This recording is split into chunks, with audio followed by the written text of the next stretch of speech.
Assalamualaikum warahmatullahi wabarakatuh. Alhamdulillah. Wassalatu wassalamu ala Rasulillah Muhammad bin Abdullah wa ala alihi wa sahbihi wa mawalah wa ba'du. Alhamdulillah, bersyukur kepada Allah. Allah terus memberikan kita nikmat daripada rezeki, nikmat daripada kehidupan, nikmat daripada umur. Dan alhamdulillah pada saat ini mudah-mudahan Allah Subhanahu wa taala kurniakan kepada kita nikmat besar, iaitu nikmat ilmu, insya-Allah. Seperti mana yang telah pun kita susun untuk kita bersama pada setiap pukul 4 petang, pukul 3 petang, insya-Allah, untuk sama-sama kita memperkasa ilmu kita, khususnya kepada adik-adik yang mudah-mudahan insya-Allah bermanfaat kepada kita di dalam memahami asas-asas agama ini, yang mana kita bahaskan khususnya pada hari ini ataupun pada hari Isnin dan Selasa ini adalah berkenaan dengan syariat, ataupun kita sebut dengan mata pelajaran fiqh. Yang kita sebutkan fiqh itu maksudnya kefahaman yang kita nak fahami dalam perbahasan kita ini adalah tentang hukum hakam di dalam hukum hakam dalam kehidupan kita, khususnya di dalam ibadah kita ini, sehingga kita tahu yang manakah wajib, yang manakah sunnah, yang manakah makruh, yang manakah harus, yang manakah haram, yang mana dengan sebab itu akan memudahkan kita untuk melaksanakan kehidupan kita ini dan ibadah kita kepada Allah Subhanahu wa taala. Jadi itu yang sebenarnya menjadi fokus kepada kita. Begitulah juga kepada ibu dan ayah, abang-abang, kakak-kakak yang di luar sana ni, yang mana dengan memahami perkara ini, insya-Allah asas-asas, nanti kalau ada anak-anak kita, adik-adik kita yang kecil-kecil ni dia tanya kita dah boleh jawab, kita dah boleh untuk fahamkan kepada mereka. Kalau yang besar-besar pertanyaan dia, berat-berat tu tak apa, yang tu kita tak tahu tu okey lagi, maknanya kita kata saya kurang pasti, kita rujuk kepada ahlinya, para ulama, kita pergi kepada para ustaz. Tapi yang basic asas ni, fardu ain ni, kita kena tahu supaya kita kata kita ni adalah orang yang melaksanakan kefarduan kewajipan, iaitu menuntut ilmu. Baik. Kalau masih ingat lagi pada hari Selasa yang lalu, sebab kita dah bahaskan 2 hari tentang fiqh ni, bermula daripada maksud syariat, apa itu fiqh, kemudian kita masuk sedikit tentang at-taharah.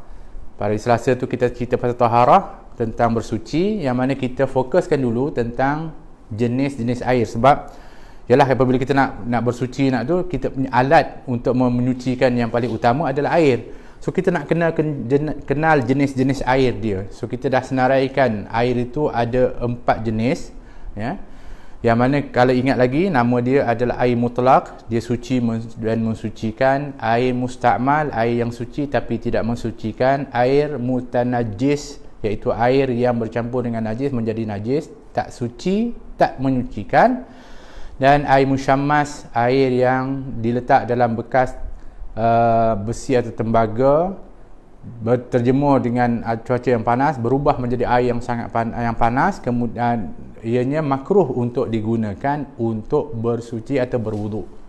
Baik, itu yang telah pun kita bahaskan. Jadi kalau kita dah faham yang tu, insya-Allah hari ni kita nak pula pergi kepada perbahasan bahagian air. Sebab kita nak air yang kita kena pasti. Kalau kita nak berwuduk, kita nak mengangkat hadas, kita nak bersihkan najis baik di tubuh, di tempat, di pakaian kita, air yang hanya boleh digunakan adalah air mutlak. Kan? Air yang boleh digunakan adalah air mutlak. Jadi oleh kerana itu kita nak tahu pula jenis bahagian air. Air ini adalah terbahagi kepada 2 bahagian. Satunya disebut qalil. Ni kita tulis bahasa Arab. Dia bahasa Arab ya. Qalilun. Apa maksud qalilun? Sedikit. Air disebut qalil, iaitu air sedikit. Apa itu air sedikit? Nanti kita akan fahamkan. Jangan ingat air sedikit tu ikut kita punya, oh ini sikit lah. Tapi sedikit ini ada daripada ta'rif atau makna sedikit air itu mengikut kepada syarak. Apa dia? Nanti kita akan bahaskan. Yang kedua adalah disebut kathir.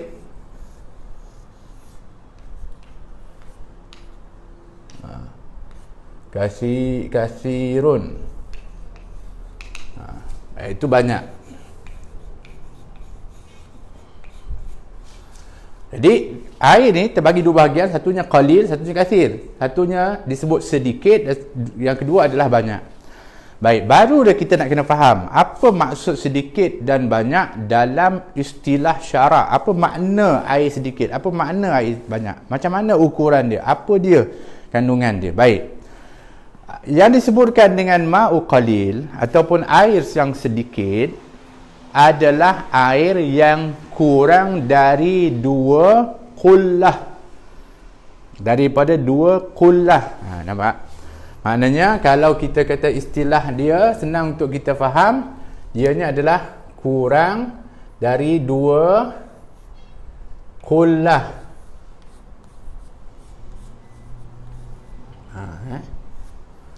Baik, dalam bahasa Arab panggil qullah.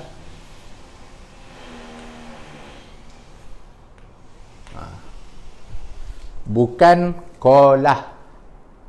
Nanti kan kata air yang kurang dari 2 kolah. 2 kolah ni maknanya ada kolah satu, kolah yang kedua, 2 kolah. Bukan 2 kulah. Apa kulah? Nanti kita akan bahas. Kulah ni apa dia? Yang banyak maknanya lebih dari 2 kulah. Ni kurang, minus 2 kulah, yang ni plus 2 kulah. Ini makna daripada sedikit dan banyak maksud air itu. Okey, baik. Selesai? Soalan pula timbul. Apa yang dimaksudkan 2 kulah ni? Kan? Mesti tanya tu apa itu 2 kulah. Baik. 2 kulah, ukuran 2 kulah dan maksud 2 kulah. Hari ni yang kita biasa pakai ukuran air ni liter lah. Liter lah. Jadi 2 kulah ni berapa liter air? Yang tu yang kita nak tahu, isi padu dia. Maka disebutkan 2 kulah mengikut para fuqaha, khususnya yang terdahulu, disebutkan adalah 216 liter. 216 liter. Tapi setelah pun sebab apa dia telah tafsirkan daripada hadis yang menyatakan tentang 2 qullah yang telah disebutkan dalam hadis, iaitu disebutkan dengan 500 ritil Baghdadi. Maka dibuatlah kajian, akhirnya diubah menjadi ukuran liter. Maka diambil kesimpulan oleh sebahagian ulama para fuqaha, iaitu 216 liter air. Itu kandungan air itu. Mengikut kepada yang contemporary yang sekarang ini, dia buat kajian dan sebagainya, dan ini adalah ijtihad juga, seperti Syekh Wahbah Az-Zuhaili rahimahullah, dia menyebutkan 2 kulah ini adalah 270 liter. 270 liter. Baik. Itu daripada ukuran liter. Maknanya kalau air tu dianya boleh ambil salah satu pendapat 216 liter atau 270 liter, lebih kurang lah sebenarnya, bukanlah terlalu sangat. Tapi bermakna kalau dianya kandungannya lebih atau sama dan lebih daripada ukuran tersebut, maka air itu disebut banyak, kathir, iaitu lebih 2 kulah. Tapi kalau kurang daripada liter tersebut, maka disebut dianya adalah kurang dari 2 kulah, disebut qalil. Okey, dah faham tak maksud tu? Itu liter. Baik. Kalau ukuran dia macam mana? Kita kata nak tahu liter air pun kadang-kadang kita nak ukur dengan macam mana? Baik. Kita ukur dengan persegi dia. Jadi kadang-kadang kita tengok satu tempat, ada tadahan air. Kita tak nak liter ni susah sikit lah, kita nak ukur liter macam mana? Maka kita tengok persegi dia. Kalau persegi dia mencukupi ukuran dia dan air itu ada dalam tu penuh ataupun menepati ukuran tersebut, maka disebut dianya dengan 2 kullah atau lebih. Kalau tidak, dia kurang dari 2 kullah. Macam mana ukuran dia? Baik, ni saya dah ada lukis sedikit. Dia punya ukuran dia, iaitu panjang 60 cm kali dengan 60 cm panjang lebar dan dalam 60 kali 60 kali 6 60. Ini pun 60 juga. Baik, jadi 60 cm kali 60 cm kali 60 cm, maknanya 60 cm dia punya panjang, dia punya lebar 60, dalam pun 60. Maka kalau penuh tempat itu, macam ni lebih kurang besar dia ni. Macam ni, kotak ni. Yang ni tepi ni taklah, maksudnya yang ni kalau penuh, kemudian dia punya lebar pun adalah 60 juga dan dalam pun 60, maka penuh tempat tu dengan air, maka ianya dikira sebagai 2 kullah. Kalau sekiranya dia kurang daripada ukuran ini, maka disebut kurang dari 2 kullah. Jadi itulah makna sedikit dan banyak. Baik, kadang-kadang kita nak, kalau pergi tengok kullah ada tempat tadaan air, kita pun dah tahu dia je 2 kullah ke tak, 2 kullah 60 meter ke sentimeter ke tidak. Kadang-kadang itu kita ialah mana dah bawa tali tip ke atau pembaris. Maka para ulama buat pula ukuran daripada tubuh badan kita. Dalam istilah Arab ni ada namanya zira', ada namanya sa', ada namanya hasta zira', ada namanya depa. Baik. Jadi diukur, maksud 60 cm ni adalah 1 zira', 1 hasta 1/4. 1 hasta ni, 1 hasta ni tambah 1/4. Macam tu lah. Maknanya kalau kita kata agak-agak, oh ni okey, ini ni ukuran dia. Macam mana kita tengok ini, ini satu zira' 1/4, 1 zira' 1/4 ni, kemudian dia punya panjang dia, kemudian dia punya dalam. So kalau kita dah boleh agak tu, ini adalah lebih dari 2 kullah, maka airnya disebut dengan ma'u kathir, air banyak. Kalau kurang daripada itu, namanya ma'u qalil, air yang sedikit. Baik. Tapi kalau bekasnya besar tapi airnya sikit, airnya rendah, maka air itu tetap juga dikira sedikit, tak cukup 2 kullah, liternya tak cukup. Bukannya ukuran tempat, tapi adalah kandungan air. Okey? Agak-agak harap-harap faham semua, insya-Allah. Baik. Kenapa yang kita nak tahu tentang air itu ada sedikit, ada banyak? Sebab dengan mengetahui tentang air yang sedikit dan air yang banyak, maka kita tahu sifat air tadi, sama ada dia itu mutlak atau dianya musta'mal, atau dia adalah air mutanajjis.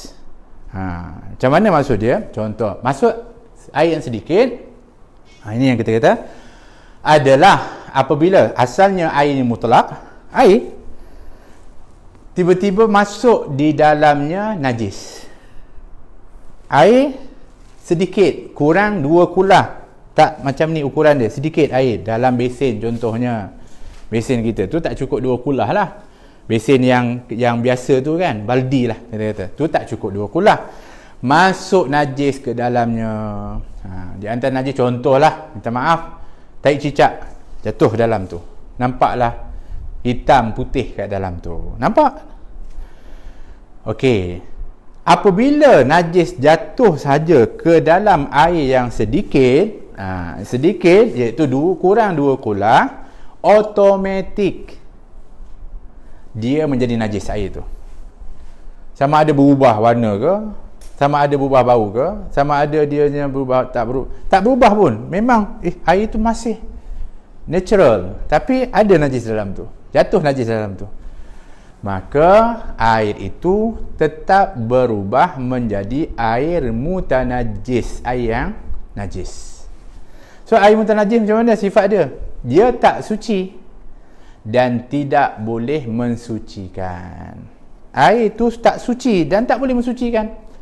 Kalau dia kata tak suci, maknanya bukan hanya dia tak boleh digunakan untuk berwuduk, bukan hanya dia tak boleh untuk mandi wajib, bahkan untuk mandi pun tak boleh. Kalau kita mandi dengan air yang mutanajis, tubuh badan kita menjadi najis.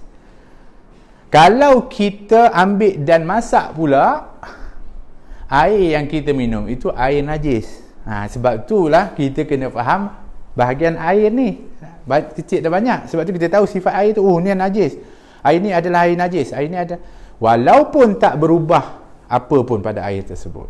Sebab air yang dimasuki najis itu adalah qalil. Air itu adalah sedikit, iaitu kurang dari 2 kula. Okey? Mudah-mudahan faham. Kalau tak faham boleh tanya ni. Baik. Berbeza dengan ma'u kathir, air banyak. Air yang lebih dari 2 kulah ni, kalau jatuh ke dalamnya najis, masuk dalamnya najis. Okey, kita kena tengok. Kalau air itu tak berubah apa-apa, warna tak berubah, rasa tak berubah, bau tak berubah, tapi ada nak masuk dalamnya najis, air itu disebut dengan air mutlak. Tetap air itu suci dan mensucikan. Okey? Boleh ya? Jadi kalau air itu adalah lebih dari 2 kula, dengan sebut liter tadi, dengan ukuran tadi, jatuh dalamnya najis, tetap air itu menjadi mutlak selagi dia tidak berubah rasanya, baunya ataupun warnanya. Salah satulah. Tak semestinya semua kena ada 3 sifat tu. Tiba-tiba masuk najis, berubah warna dia. Kalau najis tu warna kuning, air tu jadi kuning, tapi bau dia okey, rasa dia pun okey. Tetap air itu air mutanajis, sebab berubah dia punya warna mengikut warna najis. Atau warna okey, bau dia tu berubah, bau najis tersebut. Airnya adalah kathir, banyak, lebih dari 2 kulah, tapi berubah warna, bau dia bau najis tu, maka air itu tetap air mutanajis. Tetap air mutanajis walaupun air banyak, sebab dia berubah. Tapi kalau tak berubah, air itu tetap air suci. Air itu adalah suci dan mensucikan. Tapi kalau air sedikit, saya dah sebutkan tadi, masuk najis walaupun sedikit, tak berubah pun apa-apa, tetap automatik menjadi najis. Boleh ya? Boleh tangkap insya-Allah. Itulah dia yang berkaitan dengan ma'u kathir, ma'u qalil dan ma'u kathir, iaitu air yang banyak dan sedikit yang disebutkan tadi. Boleh faham insya-Allah? Jadi ini penting. Sebab apa? Sebab kadang-kadang kita berhadapan dengan situasi itu. Apabila kita ada tempat yang kecil, kemudian tengok-tengok dalam tu ada najis lah. Tadi macam contohnya kita kata dalam ada kolah, kita ada kolah, ada tempat tadahan air kecil je, tiba-tiba ada najis di dalam tu, najis cicak contohnya, maka kita tahu air ni adalah air mutanajis. Maka kita nak buat apa air tu? 2 keadaan. Baik, kita buang dan cuci dan kita masukkan air yang baru, atau air itu kita campurkan dengan air yang banyak. Mana ada satu tempat yang banyak, letak, sebab dia tak berubah bau warna apa, kita pun letak dalam tu air yang masuk ke dalam air yang kathir, lebih dari 2 kulah, walaupun air asalnya daripada air yang najis, masuk dalam tu, dan dengan sebab dimasukkan dalam air yang banyak tu, dan air yang banyak tak berubah salah satu dari sifatnya, maka air itu tetap menjadi air suci dan mensucikan. Boleh? Mudah-mudahan kita dapat memahaminya. Baik. Kemudian jadi maknanya kalau air tu banyak, macam kita pergi masjid ada satu kolah besar. Lepas itulah orang yang berwuduk ni, dia berwuduk, kadang-kadang tu dia wuduk dalam tu, sebab air yang dalam tu adalah menjadi air mutlak, tidak menjadi berubah. Baik, tadi kita cerita air mutlak dengan air mutanajis. Air mustamal ni macam mana pula? Jadi inilah yang kadang-kadang jadi kontroversi. Apa air mustamal? Air mustamal air yang telah digunakan untuk berwuduk, ataupun air basuhan wuduk yang pertama, ataupun yang digunakan untuk mandi wajib, mandi wajib atau basuhan mandi wajib yang pertama. Air yang telah digunakan itu namanya mustamal. Tak boleh dianya suci tapi tidak mensucikan, tak boleh mengangkat hadas. Disebutkan dianya tak boleh mengangkat hadas dan membersihkan atau menyucikan najis. Itu yang dimaksudkan dengan air musta'mal. Maknanya kalau kita berwuduk, air yang keluar mengalir daripada wuduk kita yang pertama tu, air ni namanya musta'mal. Sebab air ni dah tak boleh digunakan pula untuk kita, ni dah kita ambil pula tadahan dia, kita buat letak kat tadah kat tangan ni, kita pun basuh tangan kita dengan lelehan air daripada wajah kita yang basuh yang pertama tu, untuk kita berwuduk untuk tangan kita. Tak sah. Sebab air tu namanya musta'mal. Baik. Ada pun air yang kita gunakan, kita ambil, kita pun berwuduk. Baik. Kita pun ambil air tu walaupun sikit, kita pun basuh tangan kita. Air ni tetap air mutlak. Walaupun adalah sedikit pendapat mengatakan air yang menitis dalam tu, dia akan mengubah air tu jadi air musta'mal. Tidak. Air yang keluar daripada wajah ni yang musta'mal. Dia tak nak musta'malkan yang lain. Ada pendapat seperti itu. So kita nak supaya kita ni jangan sampai jadi orang yang susah sangat. Cuma janganlah kita bersambil lewa. Maka apabila kita ada bekas yang sikit, kita ambil wuduk tu walaupun dengan tangan yang kita gunakan. Angan kita ni, kita bukan kata maknanya aku berwuduk. Maksudnya ini adalah basuhan. Kita masuk untuk basuh tangan kita dalam tu. Itu air tu akan jadi musta'mal. Tapi kita ambil ni sebagai bukan basuhan wuduk, tapi untuk nak mengambil air keluar daripada itu untuk digunakan berwuduk. Maka tangan yang kita rendamkan dalam air itu tidak mengubah air itu menjadi musta'mal. Boleh? Itu kalau cerita pasal musta'mal lah. Jadi taklah sampai susah sangat yang kita nak faham dengan musta'mal ni. Jadi kita dapat fahami daripada bahagian air sedikit dan banyak. Yang ini paling penting untuk kita faham supaya kita apabila berhadapan dengan keadaan ni, kita dah boleh untuk menghadapi dan memahami, khususnya apabila ianya berkaitan dengan ibadah dan juga tentang kita ni nak minum, nak guna air, nak membersihkan. Jadi contohlah kita kata ni baldi, kita ada kain ni kena najis, baldi kita rendam air ni untuk basuh kain ni dalam baldi yang kurang dari 2 kula sedikit, kita rendam je, masuk je ni, air tu berubah jadi najis, kita pun angkat, kita perah, kita pun bersihkan, kita masukkan lagi air tu, air itu adalah air mutanajis. So yang ni najis lah. Walaupun kita letak sabun, letak tu apa semua, kita pun basuh, tapi sebab air tu dah berubah jadi najis dan kita rendam lagi kain ni ke dalam air yang najis tu, maka kain ini menjadi najis sebab terkena air yang najis. So ini yang sebab kita perlu memahami tentang air sedikit dan banyak. Cuma orang kata isu lah, macam mana orang yang mesin basuh dan sebagainya, air mesin basuh dia mengalir, lepas guna buang, masuk air baru buang. Ini air yang memang duduk dalam tu je, ditadah dalam tu. So air yang dalam tu apabila dianya dimasuki najis atau direndam dalamnya kain yang bernajis, air itu berubah menjadi najis, maka tak boleh digunakan lagi sebab air itu adalah air mutanajis. Baik, jadi ini yang kenapa kita perlu tahu sedikit dan banyak. Air yang sedikit boleh berwuduk tak? Boleh untuk berwuduk. Bahkan Nabi SAW dia berwuduk dengan satu genggam air, cukup dah muka apa semua. Sebab apa? Air itu mutlak, dia bukan masalah sedikit banyak. Tapi apabila air yang sedikit itu dimasukkan najis, air itu tak boleh digunakan. Tapi kalau air itu banyak, 2 kula, masuk najis, tengok dulu berubah tak warna ke, bau ke, rasa ke, salah satu daripada tu. Kalau tak berubah apa-apa, walaupun ada najis dalam tu, tetap air itu air mutlak. Contohnya dalam kolah dekat masjid, mestilah ada kan tarik cicak dalam tu apa semua. Air dia masih lagi bersih, kemudian bau dia tak berubah macam bau tarik cicak, minta maaf, kemudian warna dia tetap juga jernih biasa je, maka air itu tetap menjadi air mutlak walaupun ada najis di dalamnya. Boleh ya? Okey, faham? Kalau tak boleh tanya, tak ada masalah. Baik.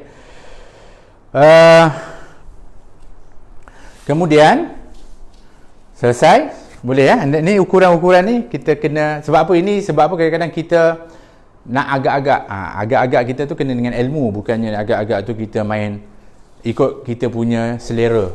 Ni kira okey lah, kira halal lah, mana boleh.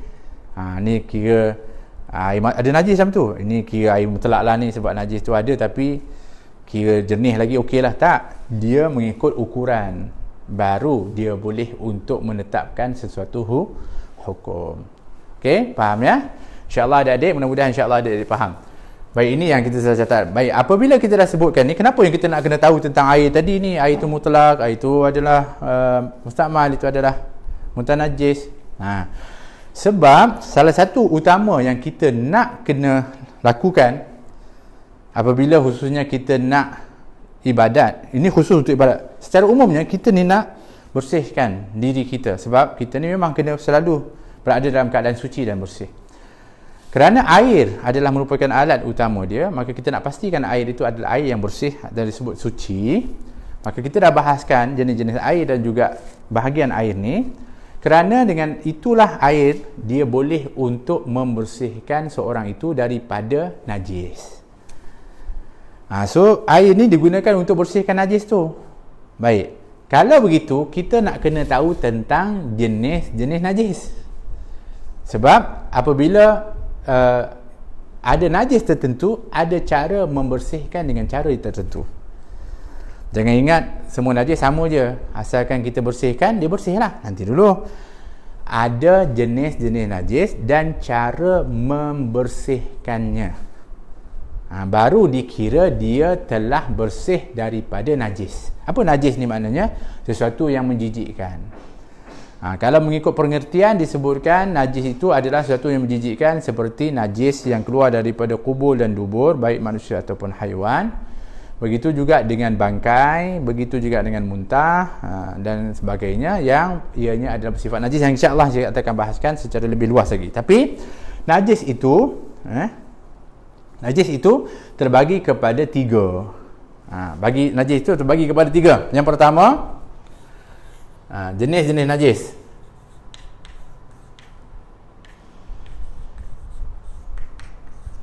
Kita pakai warna lain, nampak sikit jenis-jenis najis. Satu adalah mughalladzah.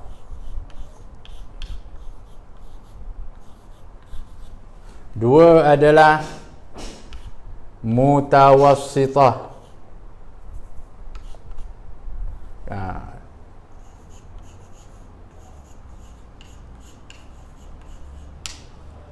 Atau mutawassithah.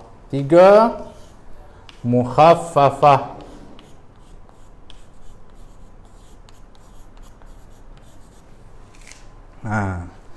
Ini jenis-jenis najis. Ada yang pertama disebut mughalladzah, mutawassithah dan mukhaffafah. Mughalladzah, mutawassithah, mukhaffafah. Baik, ini jenis-jenis najis. Ada tiga. Mughalladzah disebut dengan mudah bahasa dia najis yang berat. Najis yang berat. Mutawassithah, najis yang sederhana, pertengahan. Najis yang pertengahan.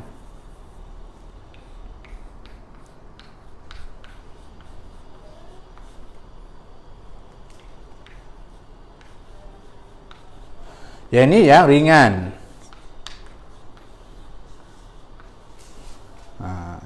Berat, pertengahan dan ringan. Mughalladzah, mutawassithah, mukhaffafah.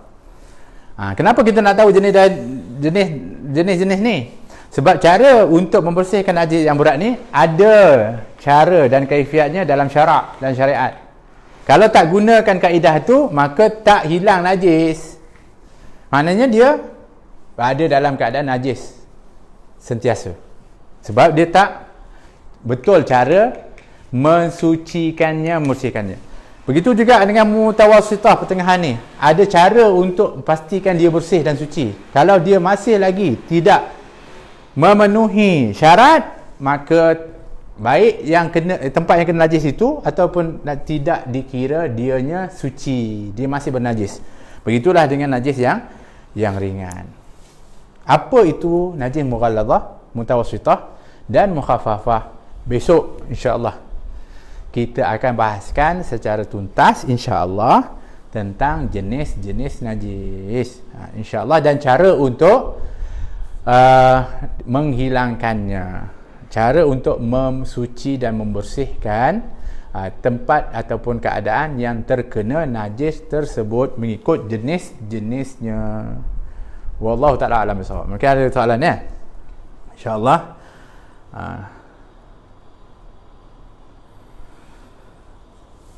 Baik.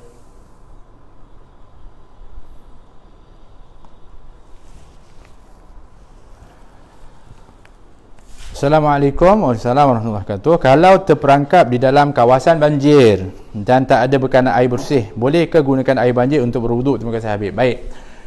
Air banjir.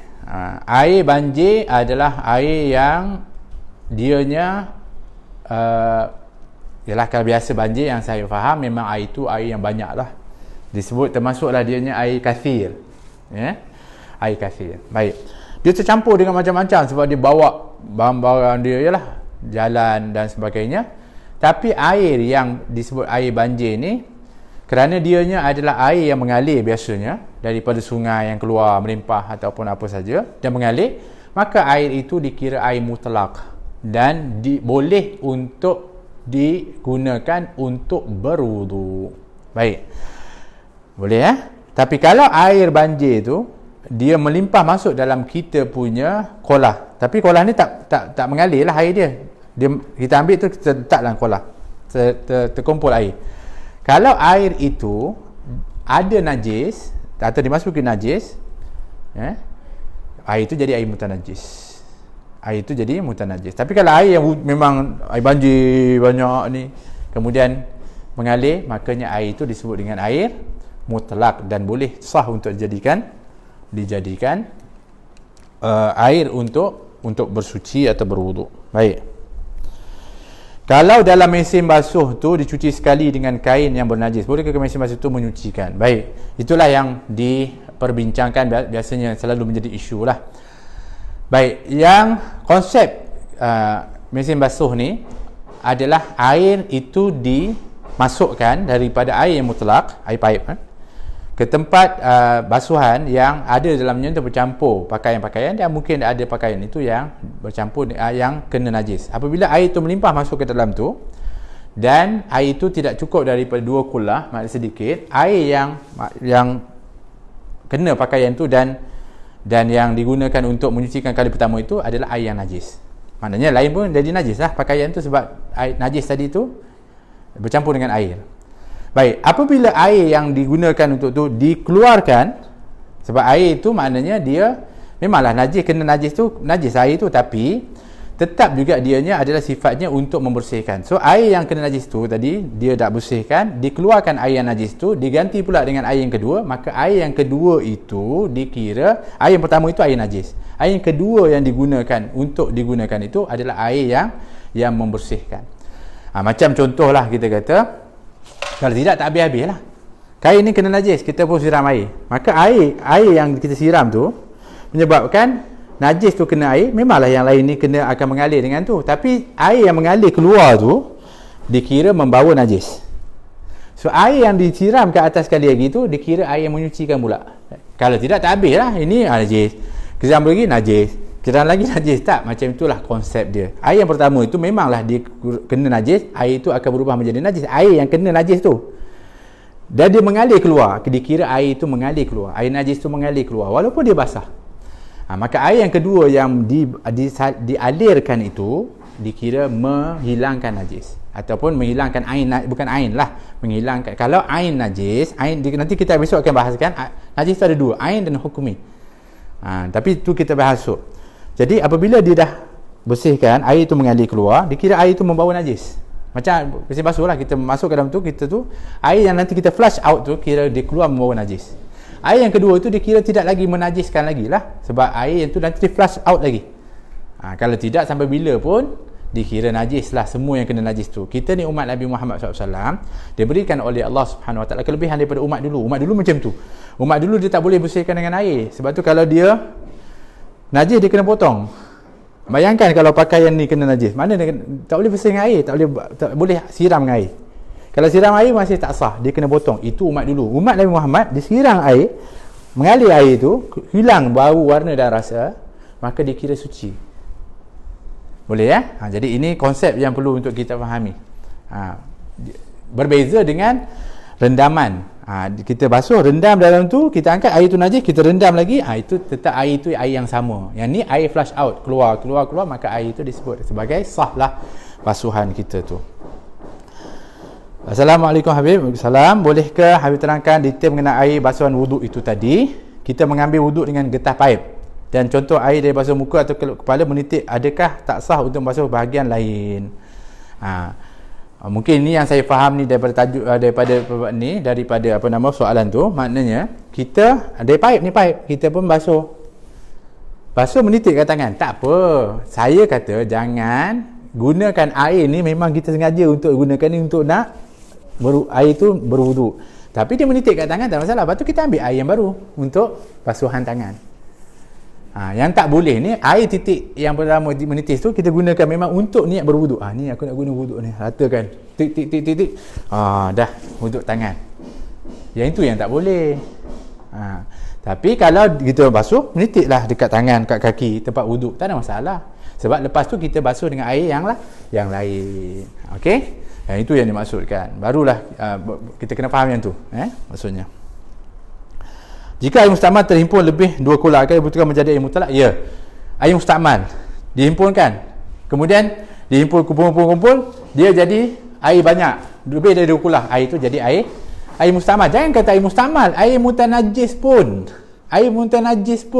Kalau dihimpun, ni mutanajis. Himpun jadi lebih dari 2 kulak. Dan air itu tidak berubah warna, bau, rasa. Dia air mutlak. Sampai begitu. Air itu tetap menjadi air mutlak apabila dia lebih dari 2 kulak dan tidak berubah warna, bau dan rasa, walau mana pun asal dia, maka dia tetap disebut dengan air mutlak. Baik, bolehkah Habib terangkan cara ambil wuduk dengan menggunakan segayung air? Penting masa bekalan air terputus. Betul. Baik, kalau dengan segayung air, ada gayung kita ya. Jadi kalau sekiranya dengan gayung air, kita boleh untuk sama ada, kalau kita ni boleh hati-hati, kita siramkan dia di atas telapak tangan kita, atau orang boleh tolong siramkan, atau kita letakkan dekat atas meja atau bawah. Kita boleh gunakan telapak tangan kita ni satu, kita pun basuh. Maknanya kalau kita duduk tu, kita letakkan gayung kita kecil tu, kita boleh gunakan tangan ni untuk jadikan dia sebagai alat mengambil air tu. So kita ambil ni, kita pun basuh. Satu, dah cukup, janganlah 2. Memanglah tak cukup. Dah selesai, ambil pula yang kedua ni. Macam ni gayung. Ni. Jadi kita ambil agak-agak lah, maksudnya. Ambil. Kemudian kita pun basuh muka kita, niat basuh muka. Ratakan air. Iaitu air yang mengalir tadi. Dah selesai. Kemudian dah selesai, cukup satu. Sebab apa? Air ni sedikit. Ambil yang kedua, walaupun selepas ni basuh tangan, tapi yang kita cedok ni mustakmalkan air tu. Sebab kita bukan kata ini memang aku ni berwuduk, tangan aku masukkan ni untuk berwuduk. Tak, kita tak niat macam tu. Niat kita nak masukkan air dan ambil itu adalah sebagai alat untuk mengambil air. Dah ambil, kita pun basuh tangan kita. Kita pun basuh tangan kita, kita alirkan. Ada air mengalir tu, kita pun ratakan air mengalir tu. Sebelah. Ambil sebelah lagi. Ni kan dah tadi dah gunakan wuduk, apa dia jadi mustakmal? Tak. Sebab kita niat bukan untuk nak berwuduk dalam ni. Kita niat untuk ni, gunakan alat ni untuk nak mengambil air. Ambil air ni, alirkan pula. Dah, rata sebelah. Dah. Kemudian yang ni, celupkan, basahkan. Itu untuk kita menyapu kepala, sebahagian kepala. Maka kaki, kita bolehlah gunakan, minta maaf, kita siramkan sedikit dan kita ratakan. Kita ratakan macam tu. Ataupun kalau tak nak gunakan siram tadi, takut terlajak macam tu, boleh lagi gunakan ni juga, tapak tangan juga, dan kita alirkan ke kaki kita. Yang penting ghalib al-dhan, iaitu kuat sangkaan kita apabila kita dah basahkan muka kita dengan basuhan tadi, insya-Allah semualah wajah kita kena basuhan air tu. Dhan, sangkaan, kuat sangkaan kita. Bukan mesti memang kena pastikan betul-betul. Kalau pastikan betul-betul, Itu yang jadi orang was-was. Sampai was-was, jangan kata banyak ni, satu kolah pun tak akan pernah cukup. Sebab was-was, tak kena. Tak.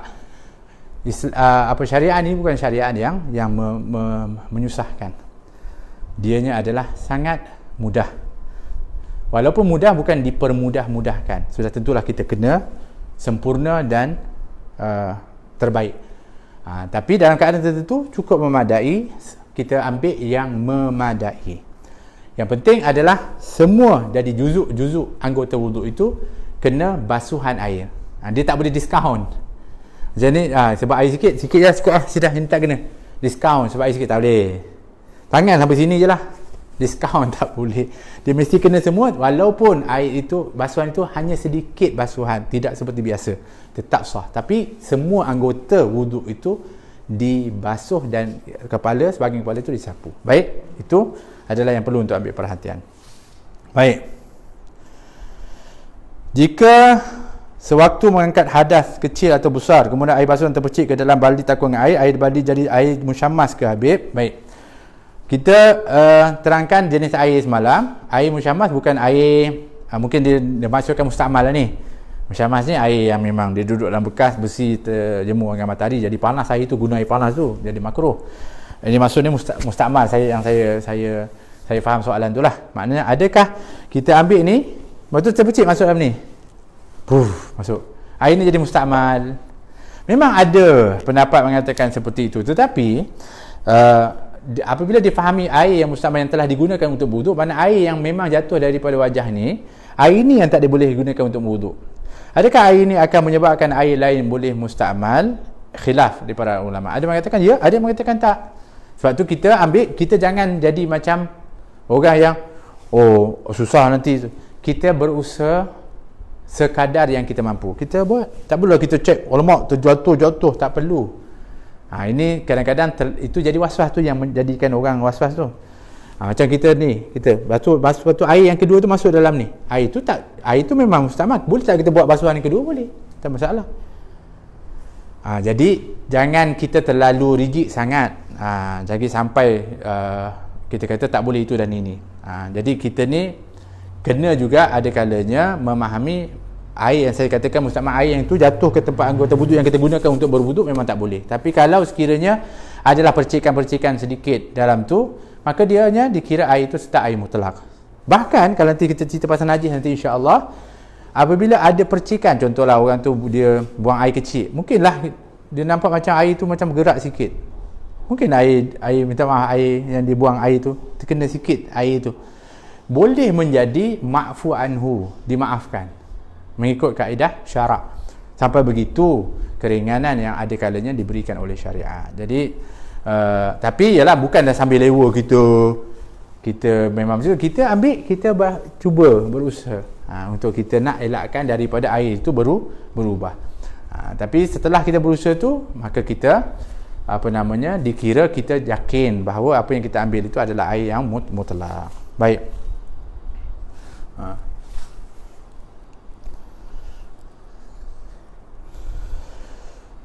Contoh, kalau lepas hujan ada air bertakung dan jalan itu kebiasaannya anjing lalu, lepas tu terpercik pula kat kita, adakah dikira najis atau dimaafkan? Sebab time tu anjing tak ada, cuma kebiasaan anjing pernah lalu di situ.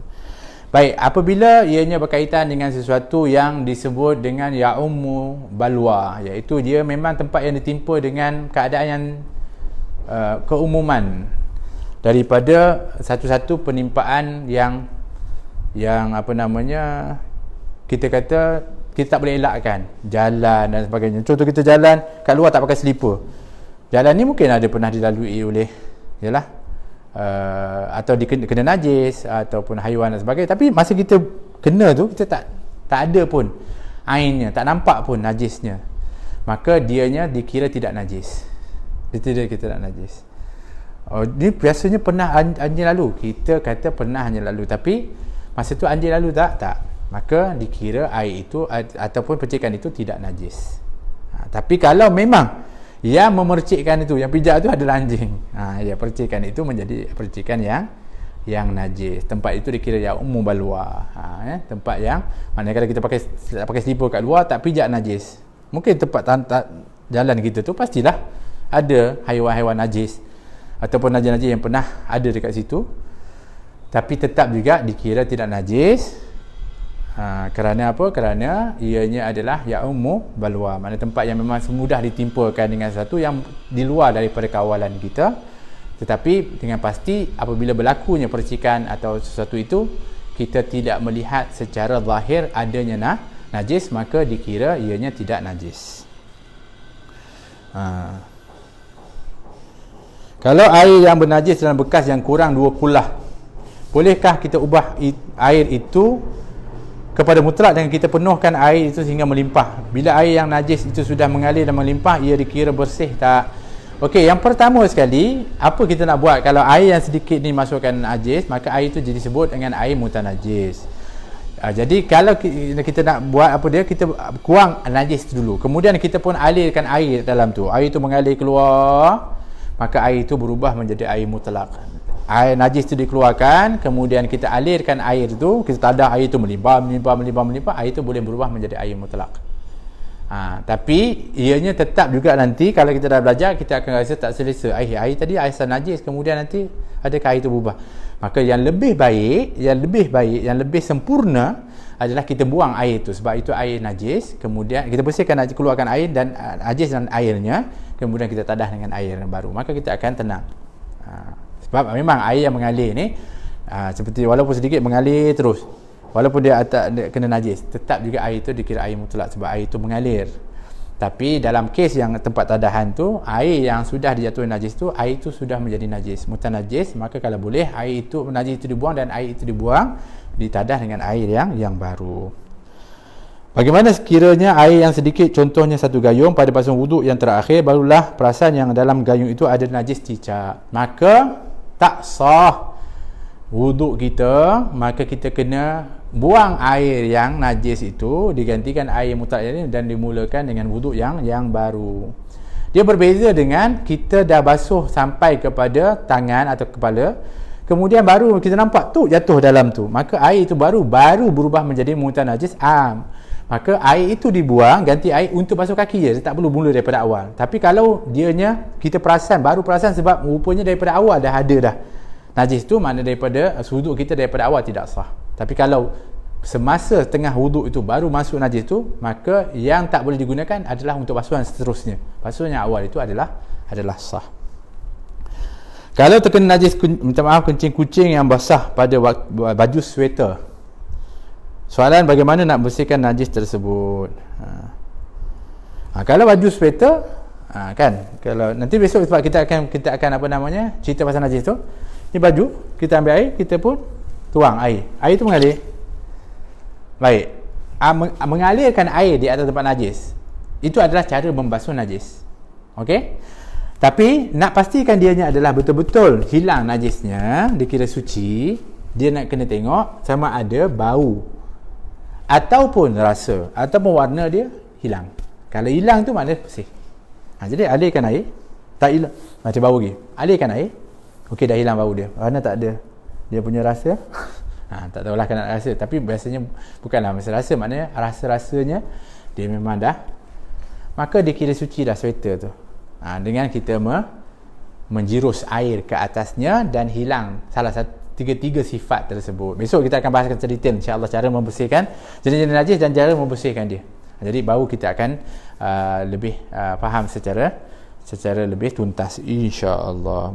Boleh tak kita guna air kolah yang sama untuk mandi hadas selepas kita mandi biasa? Boleh. Mandi biasa tidak menjejaskan air pun. Air itu tetap menjadi air mutlak asalkan jangan dijatuhi najis ke dalamnya. Baik. Ada najis cicak dalam kolah kita kena buang minta maaf dari cicak tu saja atau buang air semuanya? Tu lah saya kata. Kalau ada tadahan air yang masuk tak cicak, kita nak tengok air itu masuk dalam kategori mana? Kategori qalil ke? Air yang kita tadah tu ataupun air yang kasir? Air itulah. Itu yang kita bahas dari awal ni. Air tu qalil, kurang 2 kolah. Masuk tadi cak, apa jadi dengan air tu? Mutanajis. Air tu jadi najis. Tak boleh apa? Tak boleh lah, dia tak suci. Nak minum tak boleh, nak pakai basuh baju tak boleh, nak bersihkan badan tak boleh, apa lagi untuk berwuduk, mandi wajib lagi tak boleh. Baik. Tapi yang tadi tu kolah tadi, lebih daripada 2 kolah. Maknanya ukuran dia tu banyak, iaitu lebih daripada, ni kita sikit daripada lebih daripada 216 liter ataupun 270 liter mengikut pendapat Syekh Wahbah Az-Zuhaili. Tak apalah. Kolah kita tu ini lebih daripada ni. Jatuh air icap, tak berubah bau, tak ada pun berubah rasa, tak berubah warna, maka air itu tetap air mutlak. Itulah yang kita fahamkan. Ada najis dalam kolah, kita kena buang najis tu saja atau buang air semua. Jadi kalau gitu, kalau airnya sedikit, air itu berubah menjadi najis, kalau kita buang tak cicak pun, tetap air itu air najis, tak boleh digunakan. Najis. Kecuali air yang kita dah buang air cicak tu, kita campurkan dengan air yang banyak, kita tuangkan air banyak, dan air yang banyak tak berubah pula bau rasa dia, maka barulah disebut air itu menjadi air mutlak. Tapi kalau air yang tinggal tu, walaupun dibuang tak cicak, minta maaf, sedikit airnya qalil, air itu air najis. Tapi kalau dia banyak, kita buang ke tak buang ke, tetap air mutlak kalau tak berubah bau dan rasa dia, walaupun ada tahi lagi dalam tu, minta maaf. Tapi ialah takkan kita nak biarkan, kita pun buang tu, maka air itu tetap menjadi air mutlak, sebab hanya adalah kathir ataupun banyak. Ada lagi? Masya Allah. Kita ni janji 20 minit je, 30 minit. Saya sebenarnya kenapa tak nak terlalu banyak sangat? Sebab kita kalau boleh tu bersederhana. InsyaAllah besok sebenarnya kita nak sambung. Baik. Boleh tak kita guna kolah yang sama untuk mandi hadas selepas kita mandi biasa? Ini saya dah jawab tadi. Saya dah jawab tadi. Jadi kita dah mandi air biasa, boleh, sebab dia tak menjejaskan air pun. Mandi kita yang biasa tu tidak menjejaskan air tu dan tidak mengubah air itu kepada daripada air mutlak kepada air yang lain. Tetap juga air itu menjadi air mutlak.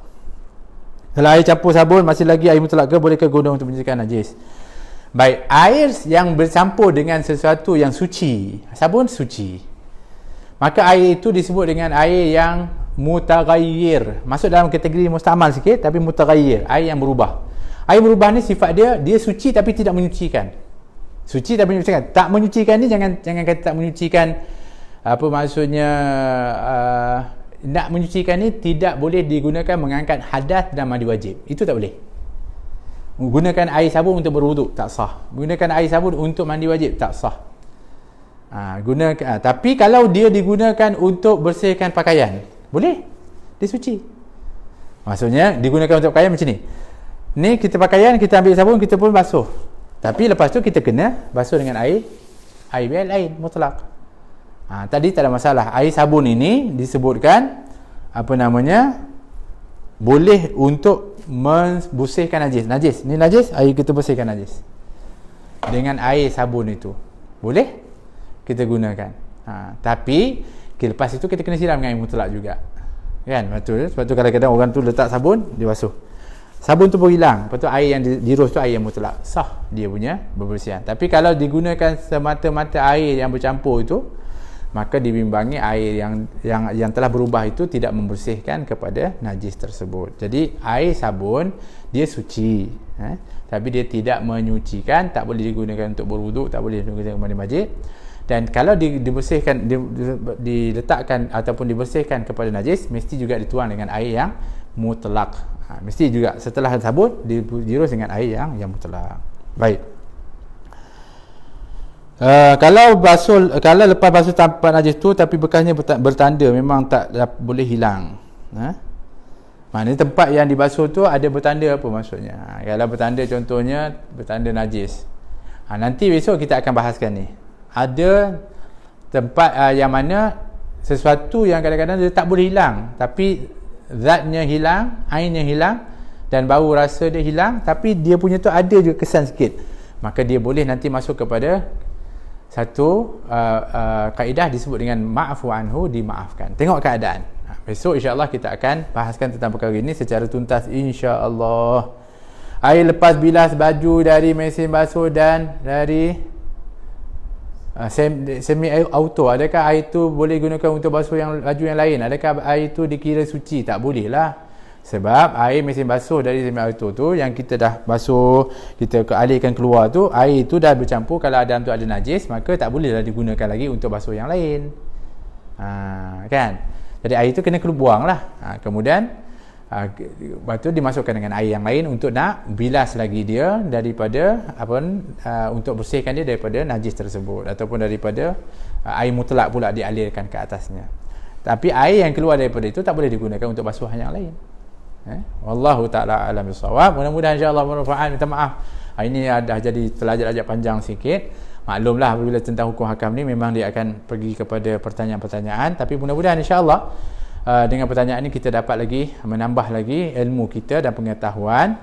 Dan bukanlah semua yang saya sebutkan maksudnya adalah pasti tepat. Mungkin kalau ada kekurangan ataupun mungkin di sana ada kesalahan, saya minta maaf, dan saya tetap juga akan refer dan merujuk juga kepada ilmu ataupun daripada ilmuwan-ilmuwan yang insya-Allah mudah-mudahan, kalau contoh saya beri jawapan yang kurang tepat, saya akan, kalau betul ada, insya-Allah minggu depan saya akan betulkan. Saya akan, ataupun pada masyarakat saya akan betulkan kalau salah. Tak perlu malu untuk mengaku kesalahan dan membetulkan. Ada kala air yang keluar dari paip berbau busuk, terutama selepas ketiadaan air. Mungkin belum sebati klorinnya. Bolehkah digunakan untuk berwuduk? Baik.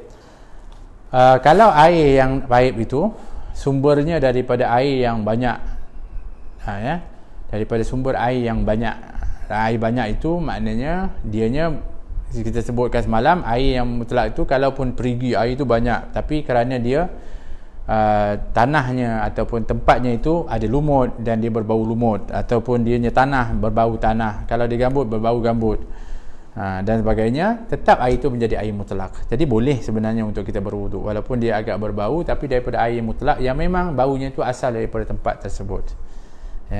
Tapi kalau kita was-was dan sebagainya, kita tunggulah air itu bersih sedikit dan mana tak ada bau dan kita gunakan. Tapi kalau sekiranya waktu sempit dan menyebabkan akan menjejaskan waktu solat kita, maka kita sebenarnya sudah memadai menggunakannya untuk berwudu. Wallahu ta'ala alam bisawab. Ada lagi? Masya Allah. Ada simpanan, air simpanan boleh tak buat wudu? Air simpanan macam mana maksudnya? Air simpanan yang kita tutup, yang kita simpan, boleh. Asalkan tadilah tengok jenis air ni, kasih sikit banyak. Kemudian kita buka tu tengok air ni masuk kategori sedikit. Buka tu tengok ada tak hijab kan? Air ni air mutanajis.